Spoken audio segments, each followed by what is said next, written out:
सूबाई सदर मौलाना उबैदुर रहमान साहब, ज़मीरुद्दीन साहब, ज़ैनुद्दीन साहब और अभी जो मौलाना तकरीर कर रहे थे और दीगर तमाम जिम्मेदारान व ओहदेदारान, मेरी इज्जतदार माओं और बहनों, अजीज दोस्तों, आज का हमारा ये जलसा आसाम की राजधानी गुवाहाटी में राष्ट्रीय उलमा काउंसिल के राष्ट्रीय अध्यक्ष की पहली आमद पर मुनाकिद हुआ है। इस जलसे में सिर्फ मुख्तसर से वक्त में मैं आपसे कुछ बातें अर्ज करना चाहता हूं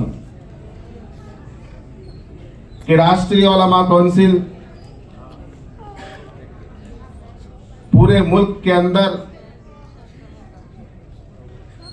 14 सूबों में काम कर रही है। राष्ट्रीय उलमा काउंसिल जबकि इस मुल्क के अंदर बहुत से सियासी दल मौजूद हैं, बहुत सी राजनीतिक पार्टियां मौजूद हैं, ऐसे में राष्ट्रीय उलमा काउंसिल का गठन क्यों हुआ और क्यों इस पार्टी की जरूरत पड़ी? दोस्तों, मैं आपसे बता देना चाहता हूं कि इस मुल्क के अंदर किसी भी खित्ते में, किसी भी सूबे में जितने सियासी दल बने और बन रहे हैं और बनते रहेंगे, हमने उन सियासी दलों की जड़ों तक पहुंचकर देखा कि इनके मकासद क्या हैं, इनके अज़ाइम क्या हैं, ये लोग क्या करना चाहते हैं, मुल्क की तरक्की में इनकी सोच क्या है, मुल्क को आगे बढ़ाने के लिए ये आए हैं या मुल्क को पीछे कर देना इनका मकसद है। तो आप यकीन जानिए, पूरे मुल्क में हमें चिराग लेकर ढूंढने के बाद भी वो सियासी दल नहीं मिलते हैं, वो सियासी जमातें नहीं मिलती हैं जिनकी नीयत साफ हो और जिनकी नीयत में खोट ना हो। यहां पर जितने सियासी दल काम कर रहे हैं, आसाम से लेकर केरल तक और कश्मीर से लेकर मेघालय तक, ये तमाम के तमाम दल अपने मफाद के तय काम कर रहे हैं। इनके सामने सिर्फ और सिर्फ अपना मफाद है और ये अपने फायदे के लिए अपने ईमान से खेल जाते हैं,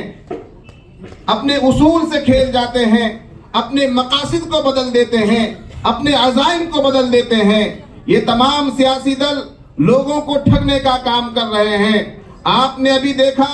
कुछ दिन पहले लोकसभा इलेक्शन की तैयारी के लिए कुछ लोगों ने, जो अपने आप को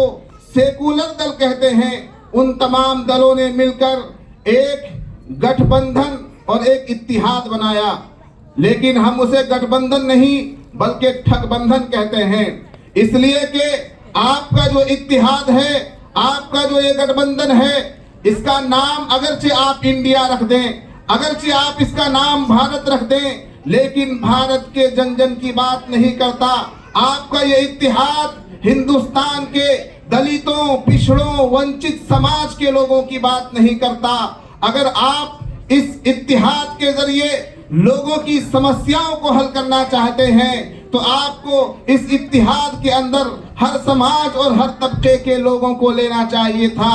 आज जो लोग जातीय जनगणना की हिमायत में काम कर रहे हैं, वो आपको असेंबली में भी और पार्लियामेंट में भी और राज्यसभा में भी जातीय जनगणना की हिमायत में बात करते हुए तो नजर आएंगे, लेकिन जब उनका गठबंधन बनेगा और वो कोई इत्तिहादी प्लेटफॉर्म बनाएंगे, तब किसी जाति की बात नहीं करेंगे, तब पिछड़े समाज की बात नहीं करेंगे, तब दलितों और वंचित लोगों की बात नहीं करेंगे। अगर तुम वाकई जातीय जनगणना की हिमायत में हो और चाहते हो कि इस मुल्क के अंदर हर जाति को उसकी संख्या के मुताबिक, उसकी शरह तादाद के मुताबिक हिस्सा दिया जाए, तो जो गठबंधन तुम बना रहे हो, अगर किसी समाज का आदमी इस हिंदुस्तान के अंदर अगर मुख्तसर तादाद में है तो उन्हें भी आपको अपने गठबंधन में शामिल करना पड़ेगा। लेकिन अफसोस की बात यह है कि इस मुल्क के अंदर सबसे बड़ी अकलियत तुम्हारे मुताबिक, वरना हम तो अक्सरियत में हैं ये कहते हैं,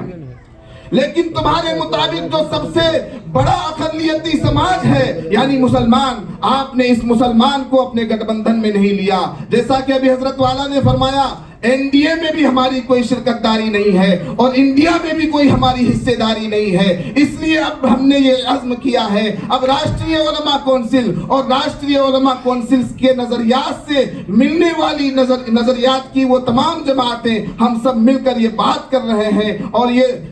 हम लोग सोच रहे हैं कि मिलजुल कर एक तीसरे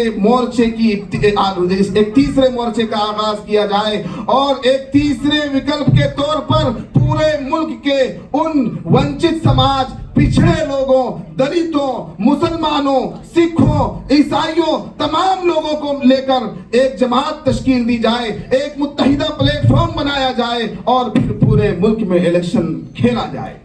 आप लोग इलेक्शन खेलते हैं ना?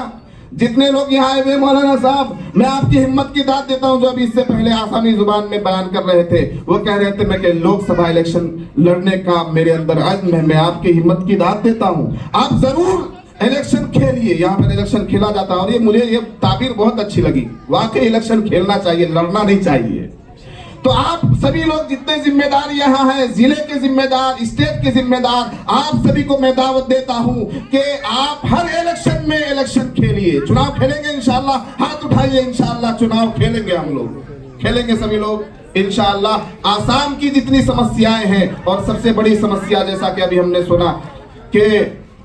एनआरसी और डी वोटर की समस्या है, इस समस्या को हम सिर्फ जिला लेवल पर नहीं, सिर्फ स्टेट लेवल पर नहीं, दिल्ली तक जाकर ये राष्ट्रीय उलमा कौंसिल की टीम को आप जानते नहीं, आप इनकी तारीख पढ़िए। इन्होंने आजमगढ़ से लेकर दिल्ली के जंतर मंतर तक जुल्म के खिलाफ, आतंकवाद के खिलाफ, साजिश के खिलाफ, फेक इनकाउंटर के खिलाफ वो लड़ाई लड़ी कि इस हिंदुस्तान की तारीख में ऐसी लड़ाई किसी जमात ने नहीं लड़ी है मेरे दोस्तों। ये राष्ट्रीय उलमा कौंसिल वो जमात है कि जुल्म के खिलाफ इसने आवाज उठाई और लोगों को इसकी आवाज पर कान धरना पड़ा।